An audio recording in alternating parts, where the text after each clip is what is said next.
You wake up every day angry. I was gonna get the diaper and somebody said hola. To say to whoever has my children that they please. We're just hoping that he... Functioning autistic. I was gonna get the diaper and somebody said hola.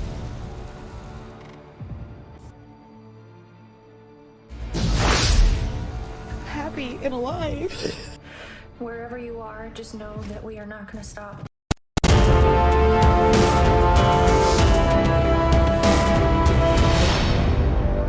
This is Reporter Room with Jessica Della Davies. Hello, Reporter Room investigators. Come on in, come on in. My name is Jessica Della Davies. Whew, a lot of new information is coming to light. Breaking news in the Emmanuel Haro case.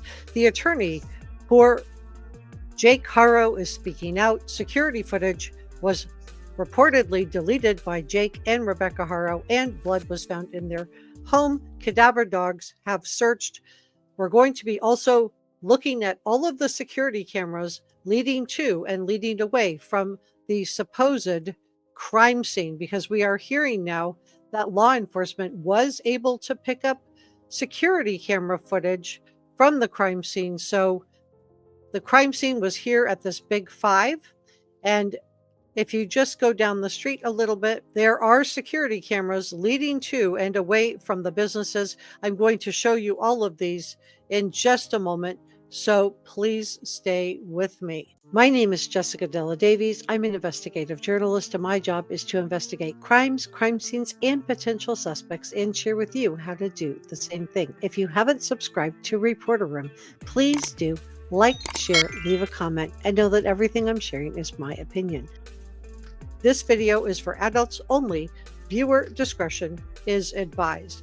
Let's get started. So we are learning that the attorney for Jake Haro is speaking out. We're going to go to that in just a moment. We are also learning that security footage was deleted by either Jake or Rebecca Haro, and that cadaver dogs and other canines searched their home and blood was reportedly found. So we're going to dive into that, and then we're going to look at the security camera footage. We also learned that detectives descended on the home of Rebecca and Jake Haro, who claimed that their 7-month-old baby was snatched last Thursday. The search was launched after baby Emmanuel's mother, Rebecca, claimed her baby was snatched by a person who said hola, knocked her out, and she woke up and her baby was gone. However, investigators interviewed both parents, but said the pair stopped cooperating after being confronted with inconsistencies in their story, and both parents have reportedly refused to take a lie detector test. They have also lawyered up, but apparently with separate lawyers, and we're going to be talking about Jake's lawyer first because he has come out and made a statement, and I'm also going to show you photographic proof that he was at their home yesterday. So we're now learning that the attorney retained by Jake Haro, his name is Vincent Hughes, and we're going to talk about him, and then we're going to look at the crime scene cameras leading to and from the crime scene, because law enforcement reportedly has picked up images. Vincent Hughes is a criminal attorney and family attorney. He is representing the father, Jake, and supposedly he's only representing the father, Jake. So could Rebecca have a separate attorney from Jake, or is she cooperating? Because if Rebecca is smart, she would cut a deal with law enforcement, because let's be real, whoever makes the first deal will get the lighter sentence. But make no mistake, I believe that both Rebecca and Jake are probably going to get some type of jail time for allegedly perpetrating a hoax on law enforcement and the public. The attorney, Vincent Hughes, has represented Jake in previous cases, including his charges of willful cruelty. I don't know how to feel about this attorney. I understand everybody wants to make a living, but this attorney is choosing to represent a man who is cruel to children. It just seems like there would be maybe better ways to earn a living. The attorney pulled up to the Haro home yesterday. Now, Rebecca's vehicle was not there, and so many people are wondering if Rebecca was present for this attorney-client meeting or not. Now, Jake retained this attorney from his 2018 case, and so who is representing Rebecca? Well, we don't know yet, but there are reports that Rebecca and Jake deleted the security footage from their home, and I'm still waiting for confirmation if the footage from their home cameras was actually deleted, because law enforcement has not confirmed this. So I'm sharing that information with you with that caveat. Now, let's look at what attorney for Jake, Vincent Hughes, has to say. And then we're going to look together at the security cameras in the surrounding areas that may have caught Rebecca and or baby Emmanuel. Was he actually with her? We're going to do that in just a moment, so please stay with me. Let's play the clip. The attorney representing the father of Emmanuel Haro, the baby who vanished from Yucaipa. Authorities say the child's parents have stopped cooperating with investigators, and Mario Ramirez is live in San Bernardino with the very latest developments. Mario. Sandra, Roxy, I spoke directly with the father's attorney, Vincent Hughes, this morning, and he tells me that's not the case. The child's parents have been cooperating with investigators. Meanwhile, the San Bernardino County Sheriff's Department says that desperate search continues, and it has not ruled out foul play when it comes to that baby's disappearance. Take a look. Pictured here, 7-month-old baby Emmanuel Haro was reported missing by his mother, allegedly kidnapped last week while in her care. This all started Thursday evening when Emmanuel's mother, Rebecca Haro, says she was attacked while changing her son's diaper in the parking lot of the Big Five in Yucaipa. When she woke up, she says her son was gone without a trace. Detectives now say her story doesn't add up, stating publicly over the weekend that there were inconsistencies in her story. And when confronted, they say she ended her interview. Meanwhile, there's been a desperate search for answers. And while sheriff's officials have said the parents have stopped cooperating with law enforcement in the investigation, we're now hearing from the father's attorney, who says that's anything but the case. He says they've turned over their phones, laptops, passwords, and claims the sheriff's department should be doing more. And I just want to say, I highly doubt that the parents voluntarily turned over all of this. My understanding is that a search warrant was served. And so it's more likely that law enforcement simply confiscated this. Doesn't seem law enforcement is doing anything to find this child. He's holed up in his house with his family because they are not getting the support that they need. They have people trampling on their property. They have death threats being made. All of the reports I'm seeing on social media that Jake and his wife are running, have fled the country, have fled the jurisdiction, they're at their home.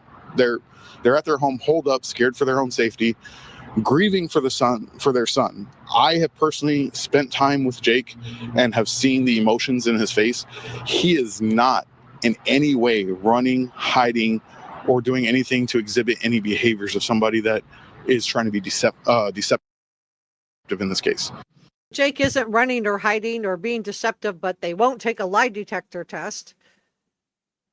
They stopped cooperating with authorities and lawyered up. So that's not exactly cooperating, in my opinion. Let me know if you have a different opinion. And then we're going to look together at the security cameras in the surrounding areas that may have caught Rebecca and or baby Emmanuel. Was he actually with her? We're going to do that in just a moment, so please stay with me.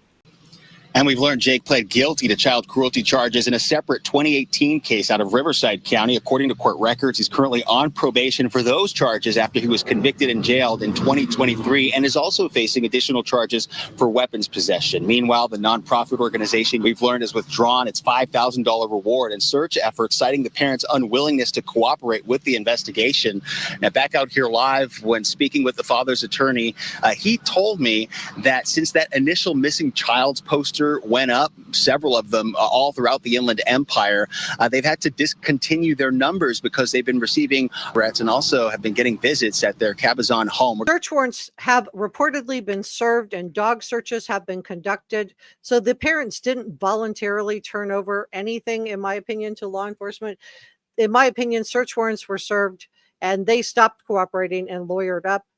We are also learning that law enforcement has gotten security footage. Now, I don't know if this is the security footage house, because there are numerous reports that Jake and Rebecca erased the security video footage from their own home. So it's unclear as to whether or not the alleged baby snatching incident, and we're going to look at the cameras leading to and from the crime scene together in just a moment. So please stay with me. But it's unclear of whether or not this alleged baby snatching incident is on this camera footage that law enforcement has picked up, or if it's Rebecca's bruising around the eye, proving that she had it before Thursday when she alleged the baby was snatched.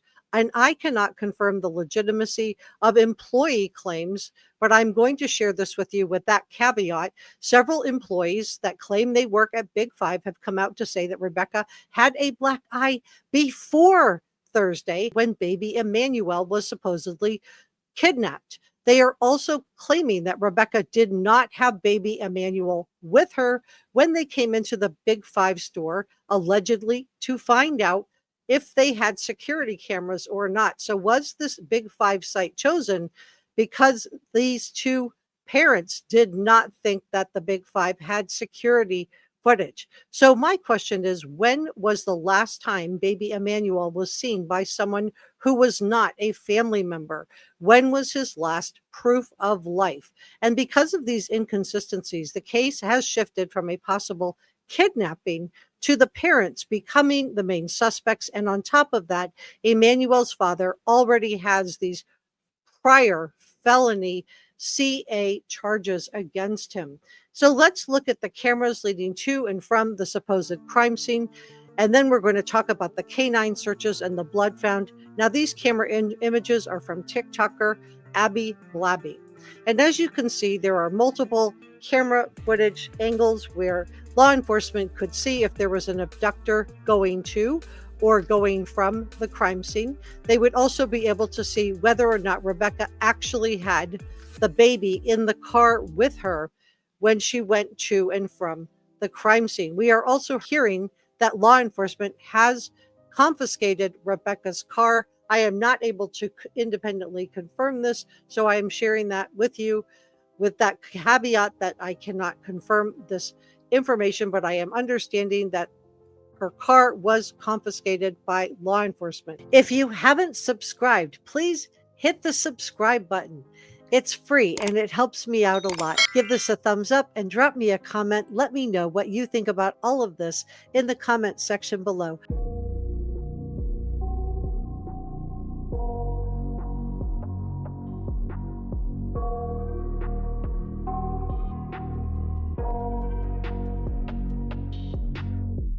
I got nightmares in my head, I fear that the thoughts build up until I can't hear, that my mind fills up into a creature, and it haunts me somewhere much deeper. I got nightmares in my head, I fear that the thoughts build up until I can't hear, that my mind fills up into a creature, and it haunts me somewhere much deeper. I've been feeling weird, I can't seem to focus good enough. Nothing's really clear, sometimes it could be a little tough. I just need to feel like the end's in sight for me, but let's be really real, anxiety can foggy all this stuff. I've been feeling weird, I can't seem to focus good enough. Nothing's really clear, sometimes it could be a little tough. I just need